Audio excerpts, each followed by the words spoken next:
After being defeated and captured, the dragon slayer Leon became a captive of the Silver Dragon Queen. With the awareness of death, he used forbidden magic to curse the queen, but unexpectedly, the crazy queen lost control. He thought that this would make the crazy queen live with shame for the rest of her life, and it would be worthy of the dragon slayer's mission. But 2 years later, when Leon opened his eyes, next to him was a little driving girl with a tail. Chapter 1. In the depths of a pitch-black dungeon, two guards with sleek, serpent-like tails keep a vigilant watch at the entrance, their sharp eyes scanning the darkness. This is no ordinary prison. It is the legendary lair of the Silver Dragon, a place shrouded in secrets spoken of only in whispers. Beyond the heavy iron bar door, an unknown figure lies shackled in thick, rusted chains, motionless as if time itself has forgotten them. Suddenly, the stillness is shattered. The soft, radiant glow of footsteps approaches, their light a stark contrast to the surrounding darkness. With each step, the visitor moves gracefully, almost like a wraith, as if their presence pulls the shadows away. The atmosphere transforms, filled with a palpable sense of impending revelation as the enigmatic figure ventures deeper into the dungeon's depths. The two guards, stationed rigidly before the occupied cell, were stirred by the sound of approaching footsteps. One of them, ears finely attuned to the cadence, instantly recognized the soft yet commanding rhythm. It was Her Majesty.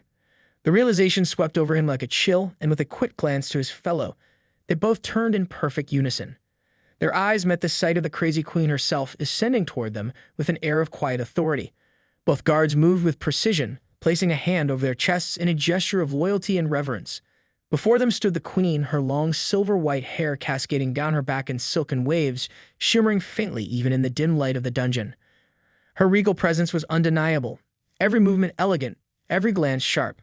Without hesitation, her voice rang out, calm yet imperious, cutting through the stillness of the chamber. "Leave your post," she commanded, her tone brooking no argument.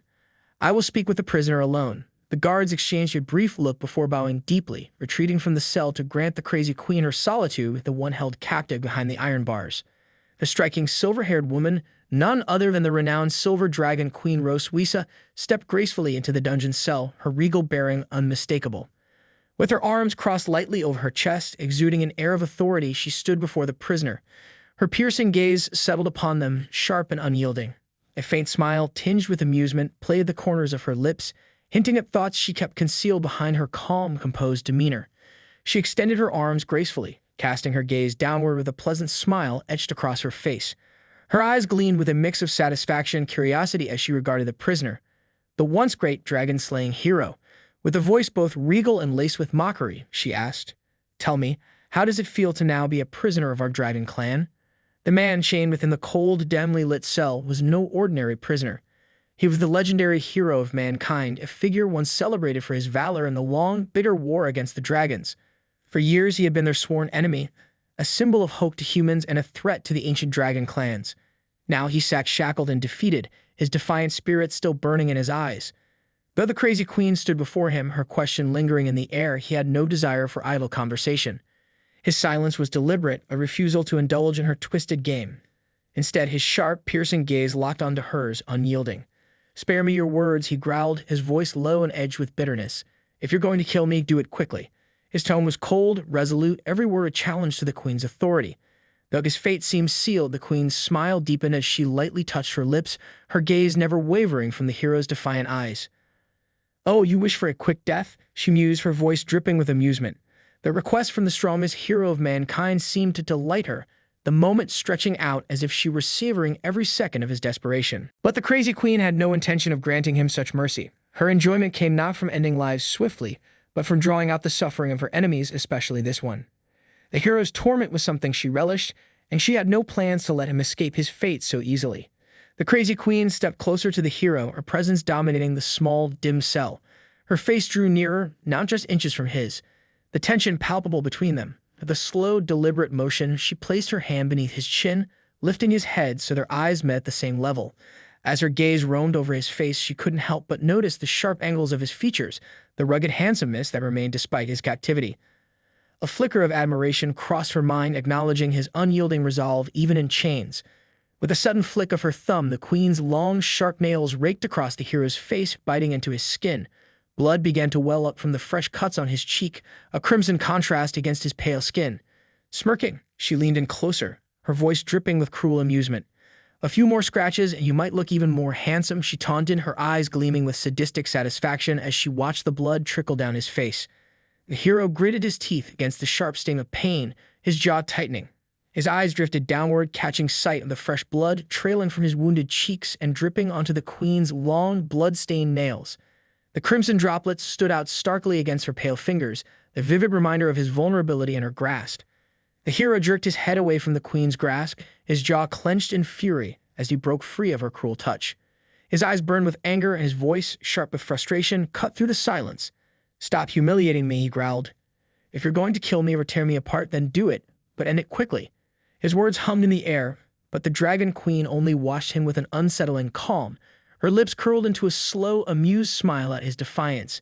As she studied him, her silver tail swayed gracefully behind her, the metallic sheen catching the low light of the dungeon. She found a twisted delight in his desperation, savoring his suffering like a cat playing with its prey. The crazy queen languidly licked the fresh blood from her thumb, savoring the metallic taste as she kept her gaze locked on the hero. Her eyes glinted with a seductive allure, each word dripping with honeyed mockery. "As formidable as you are," she purred, "if you hadn't been betrayed by that villain, you might not have ended up in such a dire predicament." She tilted her head slightly, her smile widening as she continued, "Perhaps instead of clinging to your shattered pride, you might consider joining the Silver Dragon clan." Her tone was both tantalizing and patronizing, the suggestion a twisted offer cloaked in mock sympathy, inviting him to abandon his futile defiance for an alternative that, to her, seemed almost more torturous. Upon hearing her words, a wry smile curved the hero's lips as he watched her slowly lick the blood from her thumb. His eyes, gleaming with a mix of defiance and curiosity, fixed on her. "Do you even consider yourself worthy?" he asked, his voice laced with challenge and disdain. Her eyes narrowed dangerously as his mocking words sank in, the flicker of amusement in his smile igniting her fury. She became acutely sensitive to his challenge, her pride stung by his defiance. In an instant, her expression hardened, and with a swift, fluid motion, she lashed out. Her silver tail sliced through the air like a whip, striking the hero with brutal force. A deafening bang echoed through the hollow dungeon as the hero's body was hurled backward, slamming into the stone wall behind him. The impact sent cracks splintering through the ancient stone, and a cloud of dust and debris filled the room, briefly obscuring him from view. He lay buried beneath the rubble, the weight of the Dragon Queen's rage pressing down as heavily as the stones themselves. As the dust slowly settled, a jagged crack spider across the wall behind the hero, evidence of the sheer force of the Queen's strike. He lay crumpled beneath the debris, his chest heaving as he struggled for breath. Blood dripped from the corner of his mouth, each cough sending fresh splatters onto the cold stone floor. Paralyzed by the brutal impact, his body refused to respond, the weight of her lethal attack leaving him broken and helpless. The crazy queen slammed her foot down onto the hero's chest with merciless force, a sharp impact jolting his body awake from its dazed state. His eyes flew open wide with shock and pain as the crushing weight pressed down on him, stealing what little breath he had left. Her eyes burned with fury, her voice seething as she leaned over him. "How dare a mere prisoner show such disrespect to me?" she hissed, her words dripping with venom as her dominance bore down on him both physically and with her unyielding presence. The crazy queen crossed her arms, her piercing gaze locking onto the hero's eyes as she spoke his name with cold authority. Her foot remained planted firmly on his chest, pinning him beneath her as she leaned in, her voice dripping with mockery. "Do you truly still believe you're the great hero of mankind, adored by thousands?" She sneered, her tone laced with cruelty. "Are you still clinging to the fantasy of wiping out the Dragon Clan and leaving your name in history as a legend?" Each word was a deliberate taunt designed to strip away any remaining shreds of his pride. She tilted her head slightly, a cruel smile playing on her lips as she looked down at him. "You should wake up," she suggested with mocking sweetness. "Otherwise, you'll die here like a foolish, self-righteous loser clinging to a hopeless dream." Her words cut deep, laced with the cold certainty of someone who already believed his fate was sealed. She pressed her foot down harder on Leon's chest, her gaze cold and unrelenting. "Perhaps," she mused, her voice dripping with false sympathy, "just maybe, you could have given your descendants a chance to bask in wealth and glory alongside you." Her words were a twisted reminder of the future he could no longer claim. Leon gritted his teeth, his body trembling beneath the crushing weight of her foot, each breath becoming a painful struggle against her unyielding force. She gazed down at him with a cold, satisfied expression. "That future will never come to be," she declared with chilling certainty. "Sadly for you, there's no heir to uphold your legacy. You'll never witness that day." Her words were sharp and designed to wound, yet Leon, despite the agony coursing through him, met her gaze defiantly, his teeth clenched as he glared back at her, unwilling to be shattered. "Don't underestimate humans," he growled, his voice strained but unwavering. Suddenly, the queen's pearlescent silver tail, gleaming with intricate scales, coiled around Leon's neck with a swift, serpent-like motion. His eyes widened in shock, his mouth falling open as the sudden pressure tightened around his throat, catching him off guard. The smooth, cold scales pressed against his skin, a chilling reminder of her dominance. With a powerful flick of her tail, she hoisted Leon into the air, suspending him above her. His hands instinctively clawed at the scaled tail coiled tightly around his neck, but the grip only grew stronger, cutting off his breath. His chest heaved in vain as he fought for air. The crazy queen gazed up at him with cold amusement, her eyes unflinching. "What a stubborn man," she remarked, her voice tinged with mock admiration as she watched him struggle. As the tail tightened mercilessly around his neck, Leon's fingers pressed desperately against the constricting scales, searching in vain for a way to break free.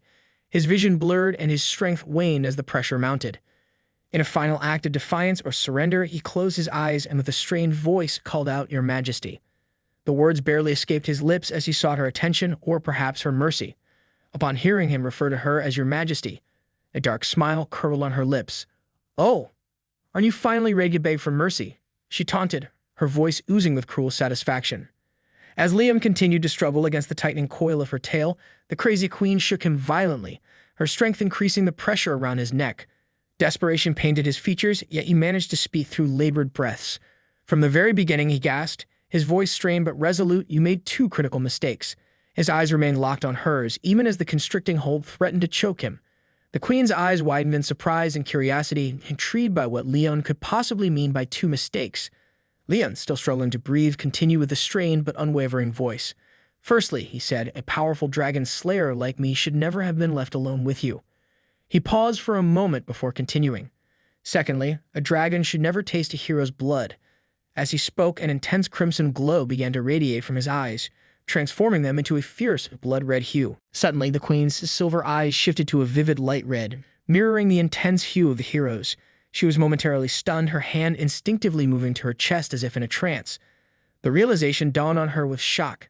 Tasting the hero's blood was not merely a symbolic act, it was a curse known among the dragon clans as the blood curse.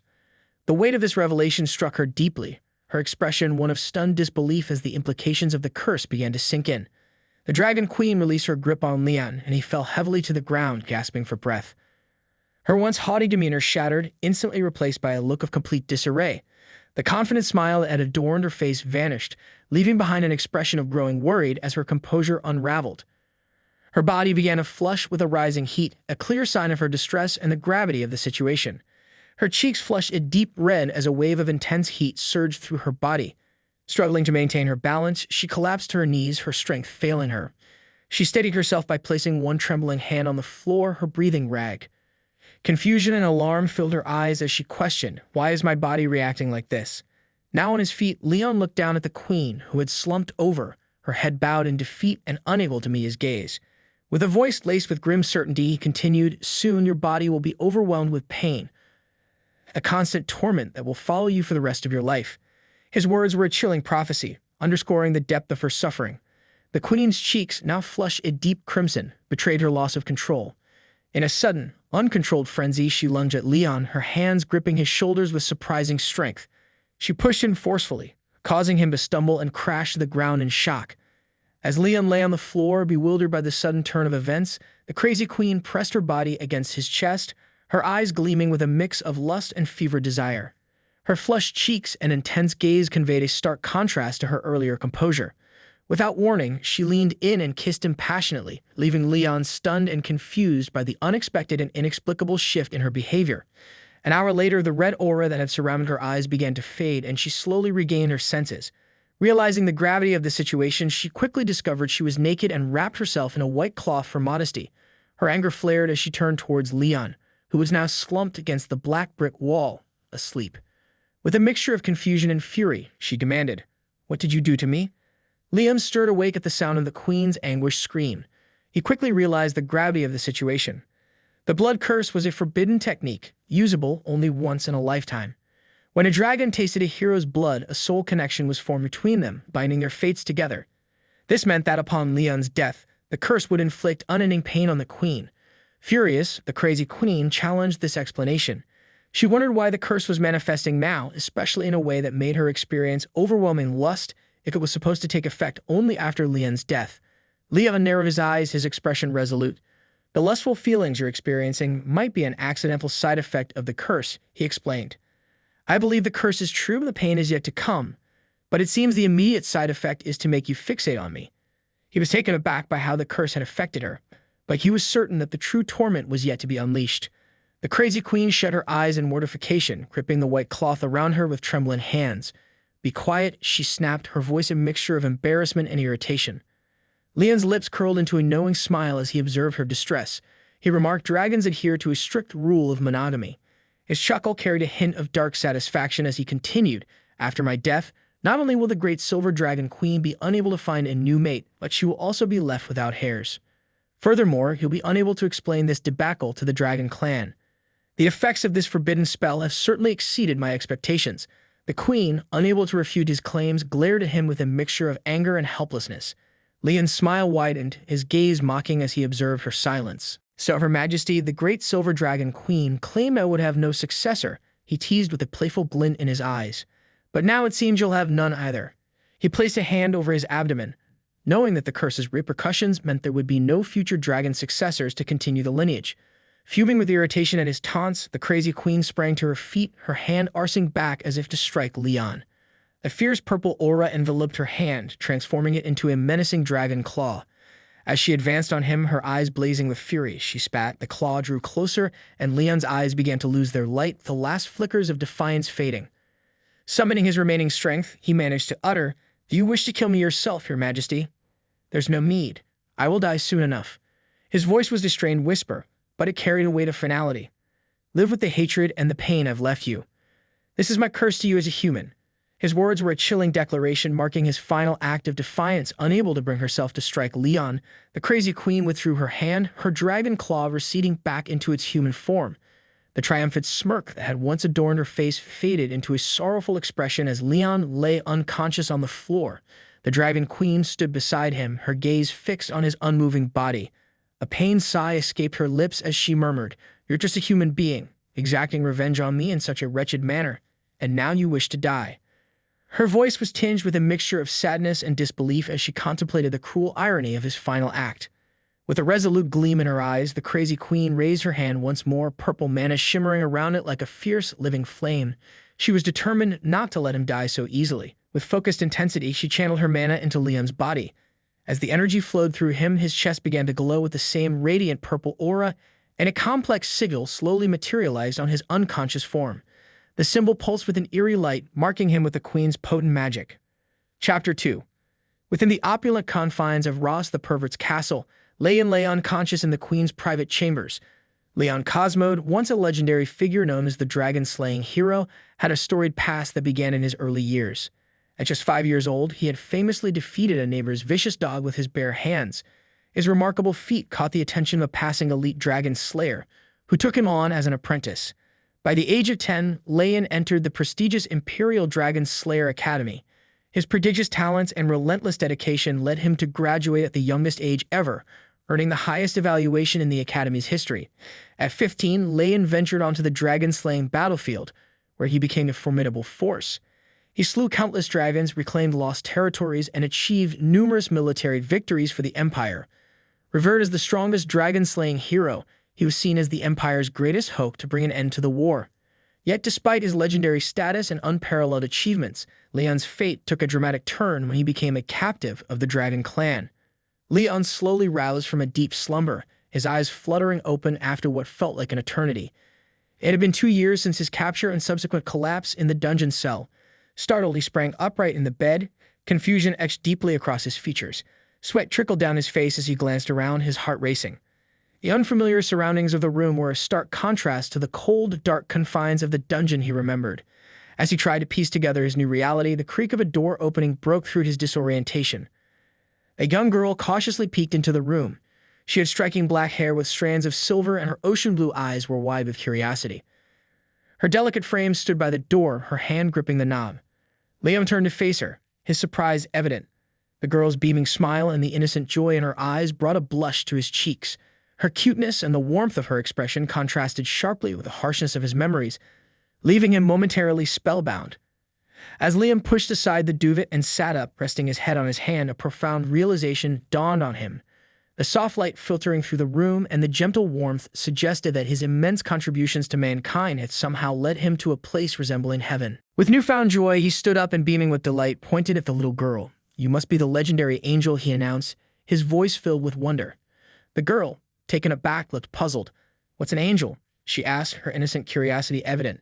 Leon crouched down to meet her gaze, his smile broadening as he spoke gently. "Hello, little angel. What's your name?" Her face lit up with enthusiasm as she formed her small hand into a fist. "My name is Mewing," she replied proudly. Leon's eyes closed in contentment as he repeated the name in his mind, finding it fitting and pleasant. Yet he couldn't help but notice the unusual mix of black and silver in her hair and ponder the peculiarity to himself. The girl raised a finger and explained, "My mom said Mew means the moon." Leon's surprise grew and he questioned in awe, "Do angels have mothers?" His curiosity was piqued by this new revelation, adding another layer to his understanding of the mysterious realm he found himself in. Leon introduced himself as a weirdo with a gentle smile. "My name is Leon Cosmode." The little girl stretched her arms high above her head, her cheerful energy radiating as she bounced on her toes. "I know, Leon means lion," she chirped with a giggle. Leon's expression shifted to one of surprise. "Who told you that?" he asked, his brow furrowing. "That's what my mom said," the little girl replied, her tone matter of fact. Leon's eyes widened, shock rippling through him. "May I know who your mother is?" he asked cautiously, a strange tension building inside him. With an innocent smile, the girl answered, "Ross the pervert." The name struck him like a thunderbolt. His body stiffened as if he had been turned to stone. Ross the pervert. His mind raced and he stood up straight, pointing to himself in disbelief, a mixture of confusion and worry written on his face. "If Ross the pervert is your mother, then that would mean—" Before he could finish, the girl's voice interrupted him, filled with innocent certainty, "You are my father." Her eyes sparkled with admiration, her face glowing with the hope that only a child could have. Liam stood frozen, struggling to process the reality of her words. Liam placed both hands on his head, disbelief washing over him in waves. His mind struggled to grasp the reality that this innocent child standing before him was truly his and Ross the pervert's. The weight of that revelation made his chest tighten, and he could hardly breathe. The little girl, oblivious to his inner turmoil, turned and pointed towards someone behind him. Jolted from his daze, Leon turned slowly, his heart pounding in his chest. There, standing gracefully, was the silver-haired dragon queen herself, Ross the pervert. Mew darted to her side, her tiny arms outstretched in excitement.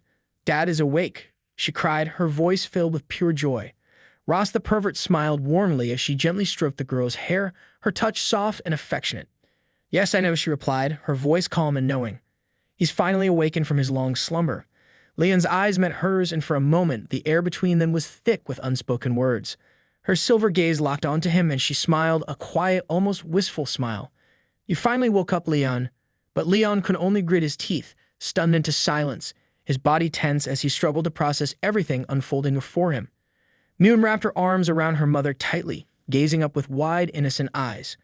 "Mom must be so happy to see Dad awake," she said, her bright smile lighting up her face. "You came to visit him every day." The Dragon Queen's expression shifted, a sly smile playing on her lips. "That's right," she replied smoothly. Leon's face hardened as he ground his teeth in silent frustration. Only a fool would believe that, he thought bitterly. Ross the pervert bent down slightly to Mew's level, her hand gently ruffling the little girl's soft hair. "Mew, why don't you go outside and play for a bit?" she said sweetly, her tone softening. "I need to have a word with your father." With a cheerful wave and her eyes squeezed shut in childish excitement, Mew raised her hand and chirped, "Yes, Mom," before scampering off, leaving the tense atmosphere behind her. Ross the pervert strode toward Leon, her presence commanding as always. Instinctively, he took a step back, his voice laced with uncertainty. "Is Mew really my daughter?" With a playful, almost teasing smile, Ross the pervert corrected him. "She's not just a child, Leon. She's our biological daughter." Without warning, she gave him a gentle push into her bedchamber, her silver tail curling behind her to lock the door with a soft click. Her gaze lingered on him, unreadable. "Tell me," she began, her voice smooth yet sharp. "You hate me now?" Liam straightened, his fists clenched tightly at his sides, his mind swirling with anger and confusion. "Why did you give birth to the child? Why did you save me?" His tone was demanding, as if the answers could somehow make sense of the chaos. Ross the pervert's expression softened, though her eyes remained cold. "You've been asleep for 2 years, Leon. After what you did to me, I wasn't going to just let it go." His anger flared. "Do you think I wanted that?" His voice rose, the weight of his emotions breaking through. Dragons and humans are different. We can't coexist.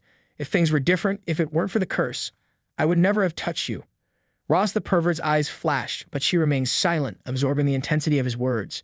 The tension between them thickened, unspoken resentment swirling in the air. The Dragon Queen leaned in closer, her face just inches from Liam's, her breath warm against his skin. Narrowing her eyes, she whispered, "Oh, so touching me is torture for you?" Her voice dripped with mockery. Leon shot back without hesitation. Of course, he snapped. A smirk played on Ross the pervert's lips as her tail coiled tightly around his leg. With a swift, effortless motion, she hurled him onto the bed.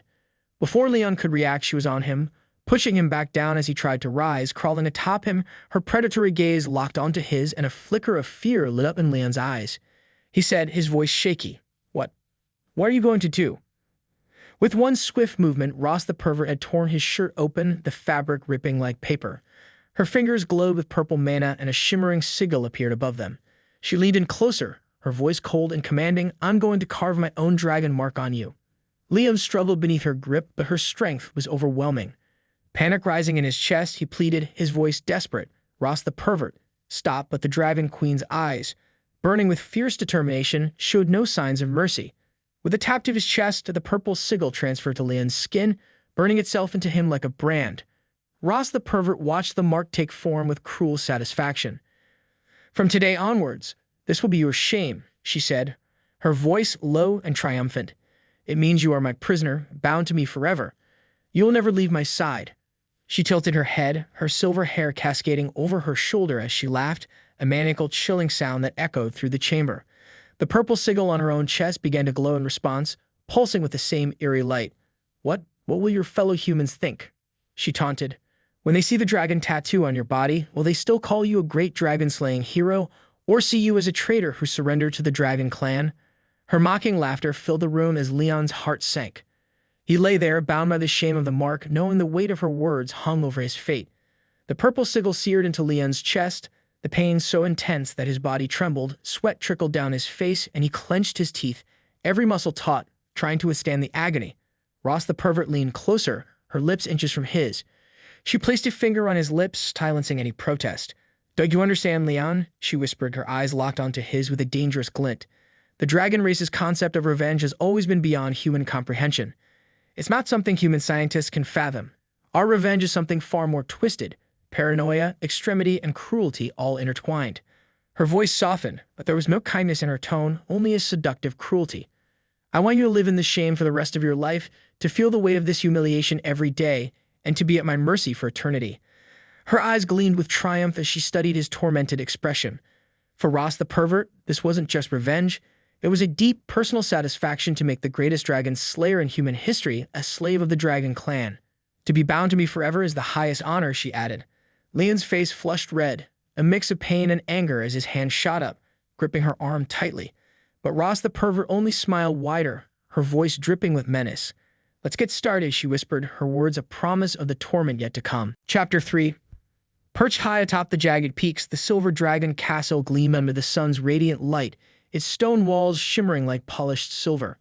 The sheer size of the fortress was breathtaking, its towers spiraling upward as if reaching for the sky itself. Intricate carvings adorned the castle's facade, with sprawling arches and towering spires, giving it a grandeur straight out of the fairy tale. Within its labyrinthine halls, two dragon maids strolled down a long corridor, their black and white uniforms a striking contrast to the opulence around them. The stone floors echoed softly with their footsteps, and the scent of fresh mountain air filtered in through the tall, arched windows. One of the maids let out a light chuckle, her hand resting on the handle of the basket they carried between them. "The crazy queen seems to be in a rather good mood today," she mused, her tone playful, as if sharing a secret.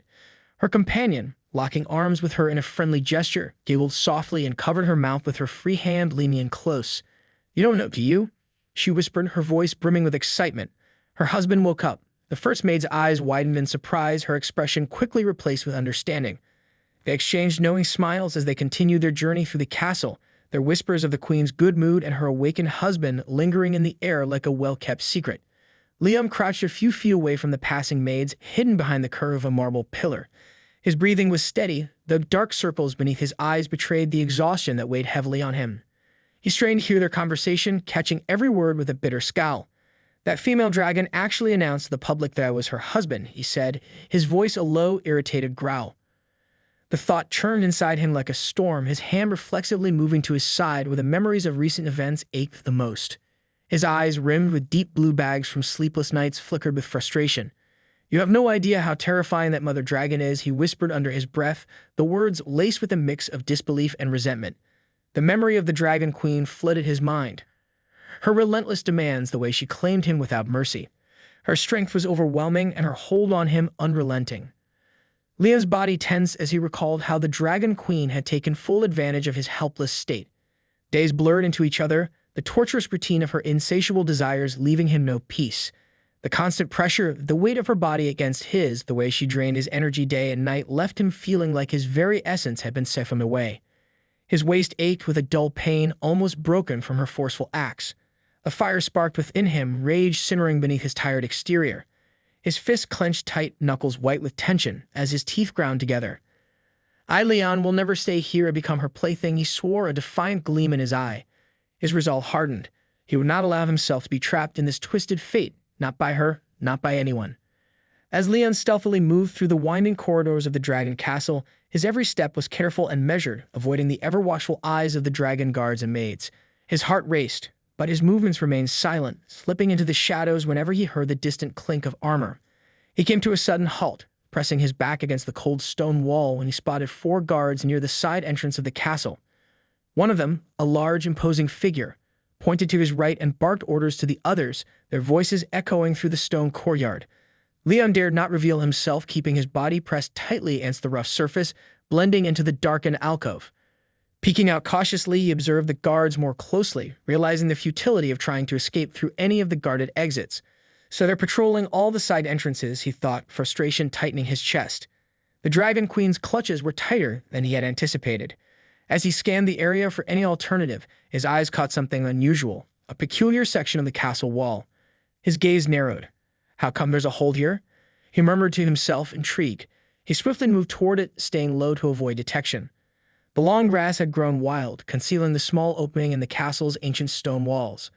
The guards had clearly missed it, hidden beneath the overgrowth. Liam crouched down, his hands brushing aside the grass, revealing a small, dark passage. The hole was narrow and rough, but there was light on the other side and beyond that grass. Liam hesitated for a moment, suspicion creeping in. Could this be a trap, he wondered, his mind racing through the possibilities. Yet it was his only option, and he couldn't afford to stay within the castle much longer. Liam shut his eyes tightly, giving both his cheeks a firm slap to dismiss any lingering thoughts of a trap.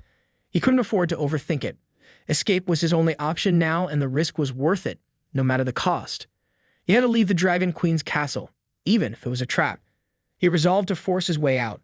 With renewed determination, he steadied his gaze and began crawling through the narrow hole. Goodbye, perverted mother dragon, he said under his breath. As for the little girl named Mune, she's adorable, but for now, she can only be yours. He pressed on, his body squeezing through the tight passage, the faint light ahead promising freedom. Unbeknownst to him, Mune stood at the top of the castle walls, her wide ocean blue eyes sparkling as she admired the scenery. Her tiny hands gripped the stone edge as she marveled at the world below. She turned to her mother, eyes bright with excitement, and pointed toward the distant hole in the castle wall. Mom, look. Dad is digging a dog hole. How cool, she exclaimed, her innocent voice ringing with pride. The Dragon Queen, lounging in her swimwear on a foldable deck chair, lazily lifted her head with a knowing smile. I saw it. He's quite something, isn't he? She responded to Mune, her voice dripping with amusement. Mune, brimming with excitement, turned to her mother. When will Mom go and fish him back? She asked with an innocent grin. Ross the pervert chuckled as she stood up gracefully, walking toward her daughter. She crouched down to meet Mune at eye level, her silvery hair cascading over her shoulders. Locking eyes with her, she gently placed a finger on Mune's lips. Mune, darling, you can't say fish him back when talking about your dad. That's very rude, she chided softly, her voice carrying a playful reprimand. Mune tilted her head, confusion etched across her little face as she placed her hands on her hips. So what should I say? She asked earnestly, her wide eyes fixed on her mother. Ross the pervert's smile broadened, her pearl-white fangs gleaming in the sunlight as an ominous glint flickered in her eyes. You should say, she purred, her tone dark and mischievous, that I will capture your father and bring him back sometime later. Leon finally emerged from the castle walls and sprinted across the vast open field, his breath coming in ragged gasps. Sweat trickled down his face, dripping from his brow as he pushed himself through the rugged terrain. After what felt like hours of climbing mountains and winding through forests, his eyes finally caught sight of the distant borders of the human territory. Relief flickered in his chest as he slowed his pace, scanning the dense green surroundings. He thought to himself, I've come too far, that dragon won't be able to catch up now. But just as he began to feel a hint of victory, a sudden gust of wind swept across the treetops, ruffling the leaves and sending a chill through his spine. His heart pounded, and instinctively he looked up. His blood ran cold. Above him, cutting through the sky like a silver streak, was Ross the Pervert, the Silver Dragon Queen, in her true form. Her massive wings beat the air with a ferocious speed, closing the distance between them with terrifying ease. Her scales gleamed in the sunlight, a fearsome sight of raw power. Leon's eyes widened and his heart sank into the pit of his stomach. Ross the Pervert, he said in disbelief before shouting her name angrily into the wind as if his voice alone could halt her relentless pursuit. The Dragon Queen swooped down, her piercing blue eyes locked onto Leon with a mix of amusement and menace. You're quite the runner, Leon, she mused, her massive jaws opening wide as if to snatch him up in one bite. Cursing under his breath, Leon's heart pounded with terror. He turned on his heel, desperate to flee, but it was useless. In a blur of silver scales and powerful wings, Ross the Pervert flew past him with ease, landing gracefully before him. Her towering form loomed over him, casting a long shadow that made him feel as small as an ant. Must be fun playing games with me like this, right? She hissed, her voice dripping the cold sarcasm. Her gaze bore down on him, unrelenting and sharp as daggers. Ross the Pervert leaned her long, sinuous neck down, bringing her massive head close to his level. She growled, her breath hot against his skin. I am indeed very satisfied, but don't you think your escape was a little too smooth? Her voice dropped to a dangerous whisper. Who helped you? Diverted the guards? Left a hole for you to slip away? Her eyes gleamed with suspicion and anger, daring him to lie. Leon's heart pounded as he stood frozen in front of the towering Dragon Queen. Even if I knew it was a trap, I had no choice, he admitted, his voice heavy with defeat, his brow furrowed, the weight of his failed escape settling over him. I just didn't expect you to catch up so quickly. Ross the Pervert, now just a few feet away, let her warm breath wash over him like a summer breeze. Her massive form radiated an almost casual power, yet her words were anything but gentle. What will happen if you return to human territory now? She asked, her tone laced with satisfaction. You already bear my mark on your chest. Do you think they will still recognize you as a dragon slayer? Leon's face hardened as he regained his composure, his defiance returning. He locked eyes with the silver dragon, his jaw clenched but steady. Then I will start my life again as an ordinary person, he replied, his voice unwavering. That's still better than being tortured by you. His eyes were resolute, refusing to waver under her gaze. The Queen's fury ignited at his words. She spread her enormous silver wings, casting a shadow that swallowed the sky. You don't know how to appreciate my kindness, she snarled, the force of her wings sending a gust of wind that whipped around Leon, nearly knocking him off his feet. In one swift motion, Ross the Pervert's massive claw closed around him, lifting him off the ground. Leon let out a scream of surprise. Let me go. Where are you taking me, you dragon?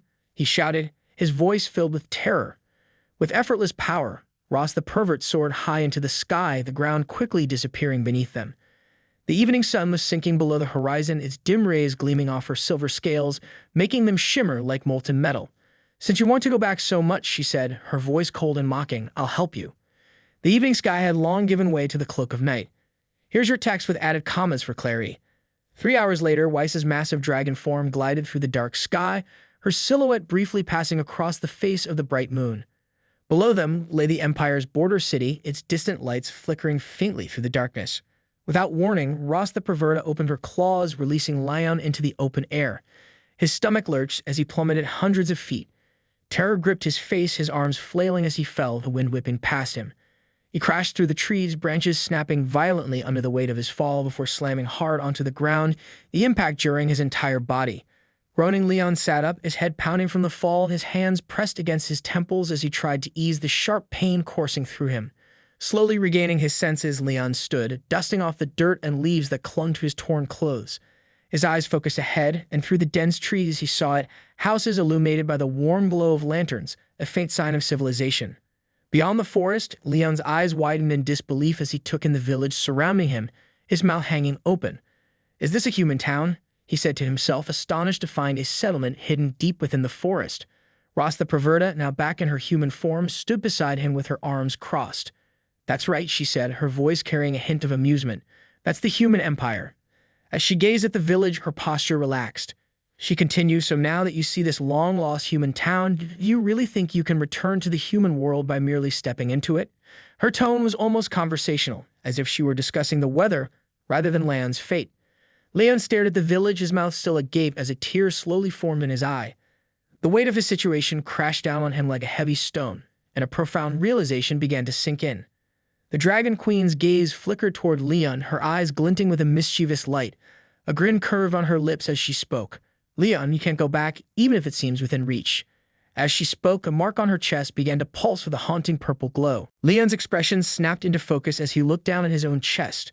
The mark that Ross the Perverter had branded onto him now shimmered with an eerie violet light. A wave of fear washed over him as he stumbled backward, his hands scrambling to find purchase against the rough bark of a nearby tree. His teeth clenched in a grimace of desperation as he watched Ross the Perverter approach him with a casual, almost predatory grace. "Oh, I forgot to mention," Ross the Perverter said with a cruel twist to her smile, "when one of the two people bearing a dragon mark desires the other, the mark will react in kind." Ross the Perverter drew closer to Leon until they were mere inches apart, her warm breath tantalizingly brushing against his skin. Her seductive eyes boring to his with an intense, unblinking gaze. Pressing her body against his, she placed her hand over the glowing purple sigil on his chest. The sigil's aura flared brighter, casting a purplish glow around them. "You must be feeling the heat all over now," she murmured, her voice a silky whisper. "It's as if the very air is charged with a desperate urge, making it unbearable for you, isn't it?" Leon, struggling to maintain control and gritting his teeth, forced himself to ask, "Do you really want this?" Ross the Perverter's eyes remained locked on his, her cheeks flushed a deep crimson. She answered softly but with unwavering resolve, "Yes. Do you know why I brought you here? I wanted you to feel the weight of your shame right at the edge of your hometown, so close yet so far." Sweat dripped down Leon's face, mixing with the tension etched into every line of his determined expression. His grip tightened around his shirt, knuckles whitening as he faced Ross the Perverter. "Do you really believe this mark?" he said, his voice resolute. "Will make me lose faith." With a sudden fierce movement, Leon grasped Ross the Perverter's wrist, causing her eyes to widen in surprise. His grip was unyielding, his resolve clear. "I will wait for the right moment," he declared, his gaze burning with intensity. "When that time comes, I'll make sure to repay you double for every ounce of humiliation you've inflicted on me." His words were a fierce promise, each one laced with the bitterness of his resolve. The Dragon Queen's eyes briefly widened in surprise at the depth of the hatred Leon harbored for her. For a fleeting moment, she was taken aback by his unyielding defiance. Regaining her composure, she closed her eyes and allowed a serene smile to grace her lips, fully accepting the intensity of his animosity. Her gaze then hardened, a steely resolve settling in. "That won't stop me," she said, her voice unwavering and resolute. "I'll be waiting for you, dead or alive." Her words were a chilling promise, etched with unshakable determination as she pressed her body against Leon. Her strength radiated through him, overwhelming his resistance. The mark on her chest pulsed with a deeper intensity, its glow becoming more pronounced and commanding. Caught in her dominating presence, Leon could only grit his teeth, unable to fight back against the suffocating pressure under the pale light of the moon. Chapter 4. In the border city, casting an ethereal glow over the landscape, Leon and Ross the Perverter sat beneath the massive trunk of an ancient tree, the silver leaves rustling faintly in the cool breeze. Ross the Perverter, her eyes closed in satisfaction, quietly adjusted her disheveled clothes. The glowing purple mark on her chest had finally faded, leaving behind only the memory of its pulsing dominance. A slow, contented smile crept across her lips. The hunger that had driven her moments earlier was now completely sated. Turning her head slightly, she glanced at Leon, who lay sprawled on the grass beneath her. "I must say," she murmured with a satisfied grin, her voice dripping with smutness, "I'm very pleased with your performance just now." Leon, utterly drained and broken, lay motionless on the ground. His body trembled with exhaustion as silent tears fell down his cheeks. The weight of the ordeal had stolen his strength, and the anguish in his eyes reflected his soul worn thin. Liam turned to find Ross the Perverter leaning close, her lips curling into a mischievous smile. Their eyes locked as she traced lazy circles with her fingers over the spot where the purple sigil had once burned on his skin. "How about I bring you here every month?" she teased, "to visit your hometown." Irritation flared in Leon as he scooted away from her, sitting upright.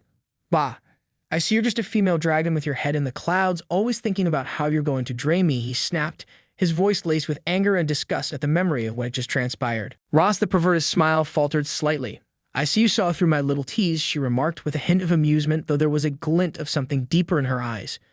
Shifting from her playful demeanor, Ross the Perverter stood up, brushing off the moment. "Let's go," she said, her voice steady. "Our daughter is waiting for us at home."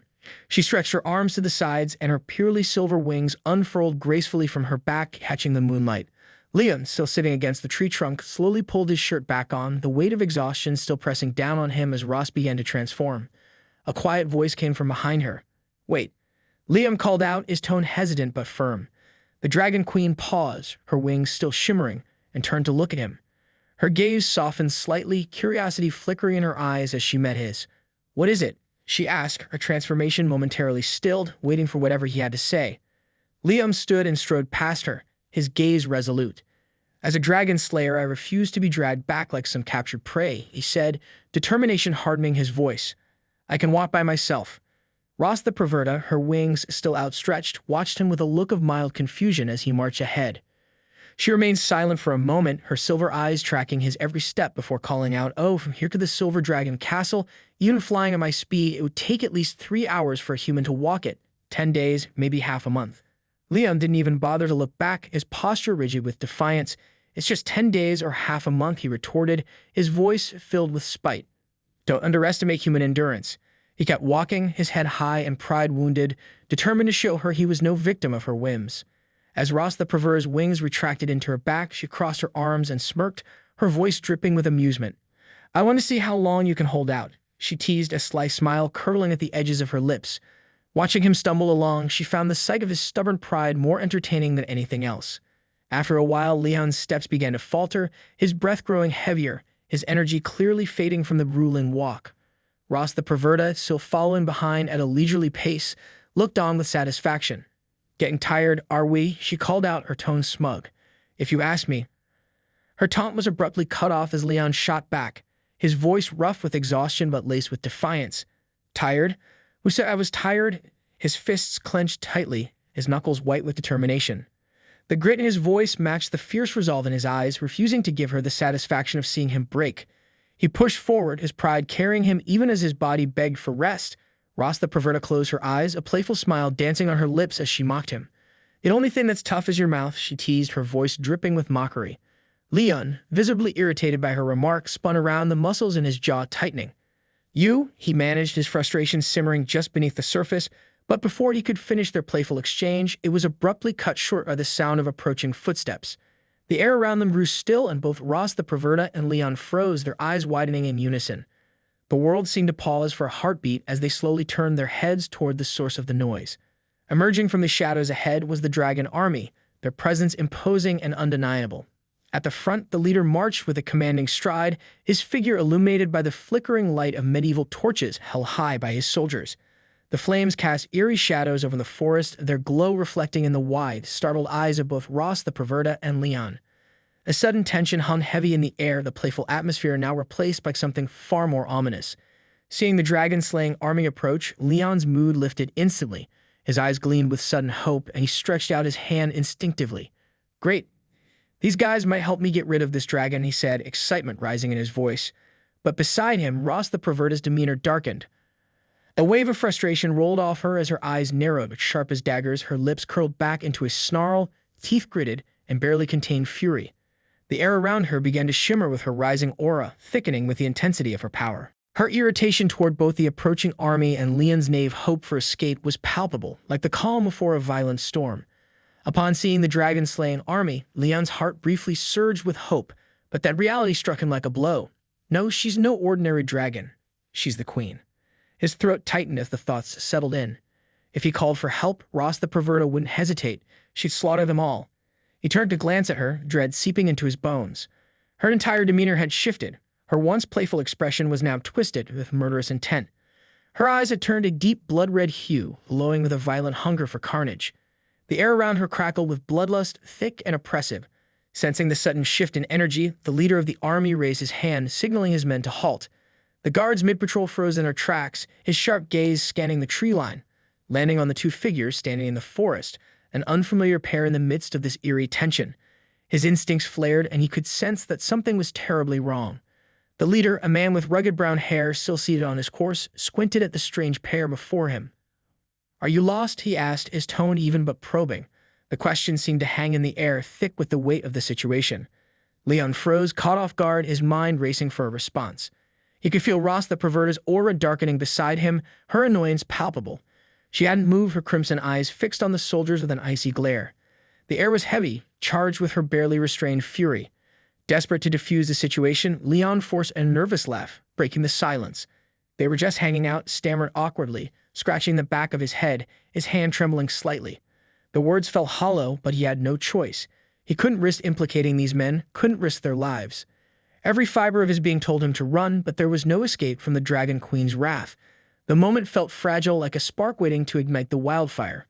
The captain of the dragon-slaying army dismounted from his horse, his boots crunching softly against the forest floor. "This isn't the kind of place to be wandering around," he said, his tone laced with concern. "There are dangerous creatures here, not to mention wild animals. How about I give you both a ride back to safety?" His gaze was earnest as he took a step toward Leon, his hand outstretched in a friendly gesture. "My name's Walker," he added, introducing himself with a firm nod, captain of the 47th Squadron of the Imperial Dragon Slayer Army. Leon's heart raced as Walker approached. He could feel Ross the pervert's icy stare behind him, her presence growing more dangerous with every passing second. Forcing a smile, Leon reached out and shook the captain's hand, but his grip was tense, almost urgent.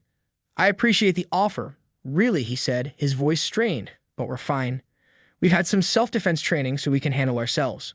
Walker, oblivious to the danger he was approaching, took another step back, but Leon, eyes wide with warning, pleaded, "Please don't come any closer," he added, his voice barely concealing the panic rising in his chest, glancing over his shoulder at Ross the pervert, whose cold, emotionless expression hadn't wavered. Her silence was more terrifying than words. The atmosphere between them thickened as the tension mounted, and Leon knew one wrong move could spell disaster for everyone involved. Walker came to an abrupt halt, his eyes widening as he scrutinized Leon. You look oddly familiar.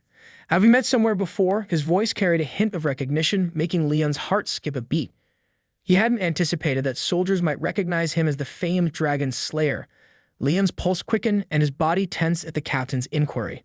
Ross the pervert, meanwhile, shifted her icy gaze from Leon to Walker, her expression as unreadable as ever, but her aura crackling with latent menace. Sensing the danger escalating, Leon acted swiftly. He seized Ross the pervert's hand, pulling her towards him with a forceful urgency that caught her off guard. The sudden motion momentarily disrupted her cold resolve, snapping her out of her murderous trance. Leon forced a smile, though his eyes remained tightly shut against the tension. "Sir, you must be mistaken," he said, his voice smooth but edged with anxiety. "I have one of those faces that people often recognize even when I'm not the person they think I am. My wife gets me confused all the time, too." His attempt at lightheartedness was a desperate bid to defuse the mounting threat, hoping to deflect Walker's suspicion and buy them some time. Ross the pervert's eyes widened in surprise as Leon took the lead, his unexpected assertiveness catching her off guard. "I'll go back with you willingly," Leon whispered urgently, his voice low and imploring. "But please help me get rid of them first." He hoped that by showing deference to the Dragon Queen, he might persuade her to show leniency towards the soldiers. Leon maintained a facade of affection as he smiled at Walker, holding Ross the pervert close in a show of loving intimacy. Ross the pervert, though initially taken aback, closed her eyes and allowed the charade to continue, playing along as the devoted wife. Walker, sensing the private moment, chuckled and stepped back. "Then I won't intrude on your romantic scene," he said with a knowing grin, turning to mount his horse. Liam kept his arm firmly around Ross the pervert's waist, watching as the dragon-slaying army retreated, their carriages disappearing into the distance. As soon as the soldiers were out of sight, Ross the pervert's expression hardened. "Have you had your fill of pretending?" She spat, her voice dripping with disdain. Leon, oblivious to how tightly he was holding Ross the pervert, jolted in surprise at her sharp words. Instinctively, he released his grip and stepped back, pressing his back against the rough bark of the tree trunk.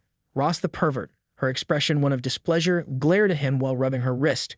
Crossing her arms, Ross the pervert's voice took on a stern tone. "You're wise not to seek their help, but there's one thing you need to understand," she said, letting her words linger in the crisp night air. She approached him with measured steps, her gaze unyielding. "You must understand your place. Even though we have a child together, it does not make me your wife," she said, tapping her fingers sharply against his chest. Leon averted his eyes slightly, his voice steady but distant. "I never considered myself your husband." The frustrated sigh, Ross the pervert turned away from him, her arms still crossed. She closed her eyes for a moment, gathering her composure. "Let's go," she said, her tone softening only slightly. "We still have a long way to travel." Leon exhaled in relief, following her lead as they resumed their journey. A A sudden searing pain lands through Leon's hand, the very hand that had tried to restrain Ross, the pervert's powers, from harming the soldiers. The agony was so intense he gritted his teeth to keep from crying out. He glanced down at his palm, now marred by a deep burn, and saw the back of Ross the pervert as his vision began to blur. With a final pained gasp, he drifted into unconsciousness. The sound of his collapse caused Ross the pervert to turn around sharply. Her eyes fell upon Leon, crumpled on the ground, and she approached him with a look of disdain, her arms crossed. "You fainted," she remarked, her tone clearly unimpressed. With a flick of irritation, she observed him with a sneer. "What a fragile human," she said as her long silver hair began to ripple and rise, her purple aura flaring around her. The transformation into her dragon form was swift and majestic. Leaning down, she picked Leon up delicately with her jaws and tossed him gently into the air. He landed unconscious on her broad back. "I'll interpret this as a form of mercy," she said with a hint of mockery, spreading her immense wings and taking flight across the morning sky. Chapter 5. Back at the Dragon Queen's castle, Leon stirred awake, his eyelids fluttering open slowly. The room was dimly lit by the morning sun filtering through the tall windows. As his vision cleared, a soft voice, full of excitement, broke the silence. "Dad, you're awake." Moo's voice rang out, her eyes gleaming with delight. She stood beside his bed, her small tail swaying back and forth with barely contained joy. Liam groaned, lifting his head slightly before resting it back down, eyes squinting as the remnants of last night's ordeal pulsed painfully through him. How did I get back here?" he said, pressing a hand to his forehead, trying to soothe the dull ache that lingered.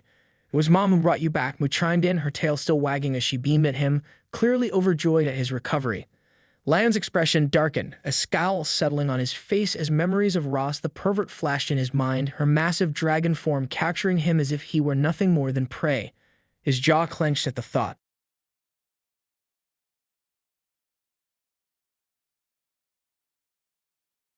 Suddenly, a sharp sting in his hand brought him back to the present. His gaze dropped to the hand that had been scorched when he tried to hold back Ross the pervert's power, the skin still raw in his memory.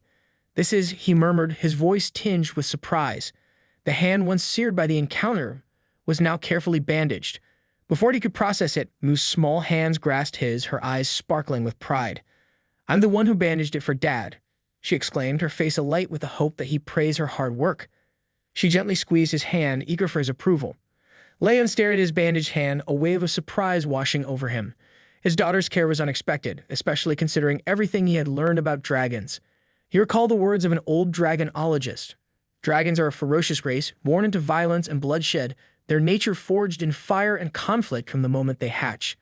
And yet here was Moo, his daughter, undeniably part dragon, her tail swaying happily, her scales shimmering faintly in the light.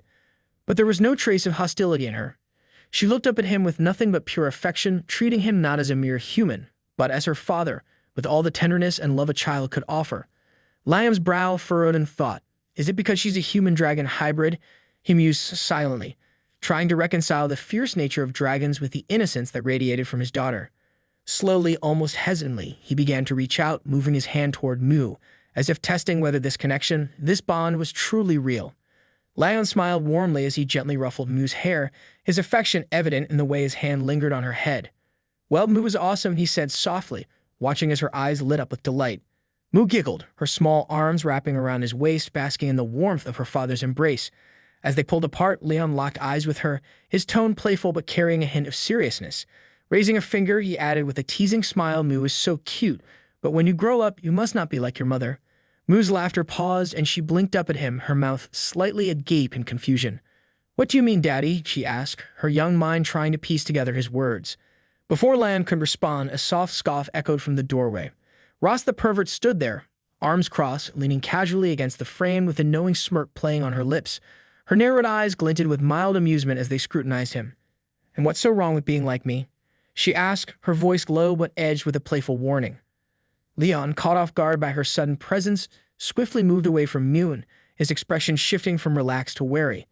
He met Ross the pervert's gaze, knowing full well that his gesture had not gone unnoticed, yet feeling the weight of her presence all the same.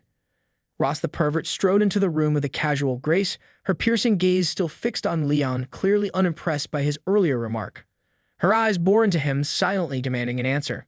Leon, feeling the intensity of her presence, averted his gaze, unable to meet her eyes. "It's nothing," he said, turning his head away, trying to dismiss the tension that lingered between them. Mune, oblivious to the undercurrent between her parents, beamed with pride. Her eyes sparkled as she turned to her mother, eager to share her accomplishment. Mom, Mune bandaged Dad's wound just like you said, she chirped, lifting Leon's injured hand high above her head, displaying her handiwork like a trophy. Ross the pervert's gaze softened slightly as she shifted her attention to Mune. Though her stern demeanor remained, she nodded in approval. But her eyes flickered back to Leon, as if silently reminding him of the unspoken tension between them. Ross the pervert locked eyes with her daughter, her gaze firm yet instructive. "This is your responsibility," she said, her tone carrying the weight of a lesson. "It's important to know how to treat the wounded, especially when it's family." Her words were not just an instruction, but a code of duty she wanted Mune to understand. "Yes, Mom," Mune replied eagerly, her small hands clenched into determined fists, her eyes glowing with enthusiasm. She seemed to thrive under her mother's stern guidance, soaking in every word. Leon, watching the exchange, couldn't help but notice how strict Ross the pervert was with their daughter. While he admired the discipline she instilled, he felt a tug of concern for Mune's innocent spirit, wondering if Ross the pervert's rigid expectations were too much. "Mune," he said softly, his voice cutting through the moment as he crouched down to her level, a warm smile spreading across his face. "Why don't you go hide in the garden? I'll come find you when I count to 100, okay?" His hand gently ruffled her hair, a gesture of comfort and affection. Mune's face lit up at the suggestion, her tail swaying with excitement. "Okay, Dad," she chirped, darting out of the room in a burst of youthful energy, leaving the tension between her parents lingering in the air. Mune's eyes sparkled with pure delight, her hands shooting up in excitement. "Really? Dad wants to play hide-and-seek with Mune," she exclaimed, her voice filled with wonder, as if it was the best news she heard all day. Leon pressed a hand against his chest, his expression firm yet tender as he looked down at her. "Of course," he said with a resolute smile. "I'm not like your mother. Now go quickly before I start counting." With a giggle, Mune spun on her heels and dashed toward the garden, her laughter echoing through the halls. "Oh no, Dad, don't count so fast," she called out, her voice trailing off as she disappeared into the greenery. Leon watched her little form sprint into the distance and began to count slowly, his voice steady. 1, 2, 3. As he reached the count of 10, a small smile crept across his face.